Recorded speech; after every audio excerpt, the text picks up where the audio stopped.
اپنی اولاد کو بہترین تحفہ اگر ہم دینا چاہتے ہیں تو 4 باتیں ایسی ہیں کہ جو ضرور سکھائیں بچوں کو۔ حضرت شیخ عبد القادر جیلانی رحمۃ اللہ علیہ کی جو والدہ تھیں، انہوں نے ان کو ایک نصیحت کی کہ بیٹا سچ بولنا، اور اس سچ کی برکت سے ڈاکوؤں کا پورا گروہ جو ہے وہ توبہ کر لی انہوں نے۔ ماں نے نصیحت کی کہ بیٹا سچ بولنا۔ اسی طرح حضرت یعقوب علیہ السلام نے اپنے بیٹوں کو نصیحت کی۔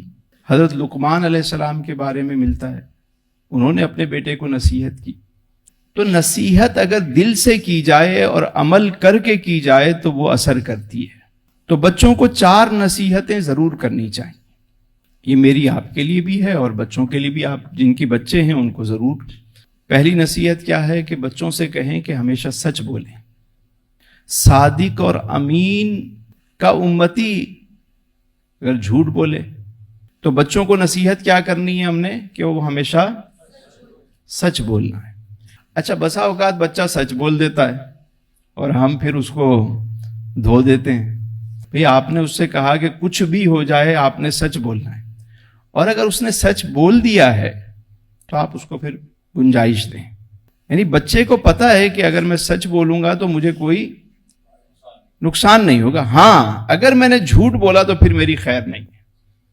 تو یہ کانفیڈنس آپ کو بچوں کو دینا پڑے گا تاکہ بچوں میں سچ بولنے کی عادت پیدا ہو۔ دوسری بات، بچے سے کہیں کہ کچھ بھی ہو جائے تم نے نماز نہیں چھوڑنی، لیکن ہم خود پڑھتے ہوں گے تو بچوں کو تائید کریں گے نا۔ ہم خود سچ بولیں گے تو وہ بات اثر کرے گی۔ ہم خود نماز کی پابندی کریں گے تو ہی تو بچے نماز پڑھیں گے۔ اپنے گھر میں یہ پابندی ہونی چاہیے کہ باقی ساری چیزوں پہ کمپرومائز ہو سکتا ہے لیکن نماز پہ کوئی کمپرومائز نہیں ہوگا۔ نماز پڑھنی ہے، ٹائم ہو نماز پڑھ لیں سارے۔ تو نماز کی برکت سے نا گھر کا ماحول اچھا ہو جاتا ہے۔ پیار سے شروع سے بچوں کی عادت بنا دیں گے۔ اور دیکھیے رمضان میں نا یہ پریکٹس آسان ہو جاتی ہے۔ جہاں یہ ماحول نہیں ہے تو ابھی سے اگر ہم تیاری کریں کہ اس رمضان میں بچوں کو نماز کا عادی بنانا ہے، خود بھی نماز پڑھنے جا رہے ہیں، بچوں کو بھی لے کر چلے جائیں اور ان کو بتا دیں کہ بھائی سچ بولنے کی یہ پریکٹس کریں۔ جہاں کہیں آپ نے فیل کیا کہ بچے جھوٹ بولتے ہیں تو اس رمضان میں ان کو یہ سب کچھ سکھانا ہے ہم نے۔ اور تیسری چیز یہ سکھانی ہے بچوں کو کہ بیٹا ہمیشہ خدمت کیا کرو، خدمت کیا کرو۔ کوئی مہمان گھر میں آئے تو اس کو رسپیکٹ کیسے دینی ہے، خدمت کیسے کرنی ہے۔ مطلب یہ ہم پروٹوکولز بچوں کو جب تک نہیں سکھائیں گے، اور خود کر کے دکھانا ہے۔ آپ اپنے والدین کی خدمت کریں گے، آپ کے بچے آپ کی خدمت کریں گے، اور یہ خدمت صرف والدین کی نہ ہو، آنے والے مہمانوں کی ہو، جو گھر میں آئے ہر ایک کی خدمت کا جذبہ سکھائیں۔ میں نے دیکھا ہے کہ جہاں بچوں میں یہ عادت ہو وہ بچے بڑھ چڑھ کر ہمیشہ پھر آگے جب وہ پریکٹیکل لائف میں جاتے ہیں تو ان میں چونکہ خدمت کا جذبہ ہوتا ہے وہ اوروں سے آگے نکل جاتے ہیں۔ خدمت کرنے والا ہمیشہ محبوب ہوتا ہے لوگوں کا۔